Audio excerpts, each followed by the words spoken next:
choisi par Quentin Fichet et Émilie Plantard.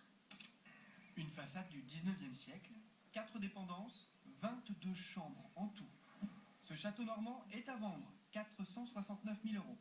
Une opportunité pour cette famille venue spécialement de Paris pour la visite.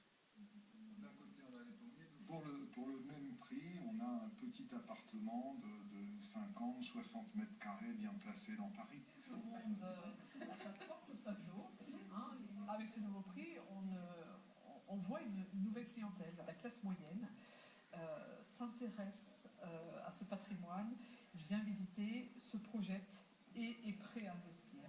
Le marché des manoirs et châteaux s'est écroulé. Par exemple, cette propriété de Haute-Normandie coûtait 1 200 000 € il y a 5 ans.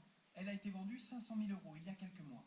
Cet autre domaine, près d'Argentan, est lui passé de 700 000 à 468 000 €. Des baisses impressionnantes.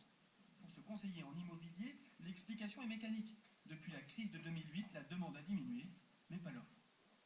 On a eu beaucoup plus de biens à la vente et maintenant ce sont les acheteurs qui ont le choix d'acheter les propriétés et non plus les vendeurs qui ont le choix de vendre à qui ils souhaitent. Et une fois que votre moulin Sarr est acquis, les dépenses ne sont pas terminées. Il y avait un trou de 4 mètres carrés dans cette toiture-là. On a refait, première priorité, les toitures.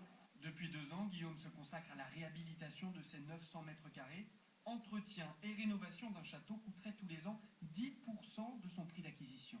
L'électricité qui datait des Allemands, toute la plomberie qui était encore des canalisations en plomb, donc qui ne sont plus aux normes ni quoi que ce soit. Quand on est châtelain, on n'est pas juste châtelain, on est électricien, plombier, mécanicien, jardinier.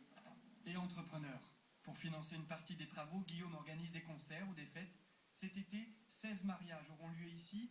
L'espace d'une journée, ce château normand pourrait donc aussi être le vôtre.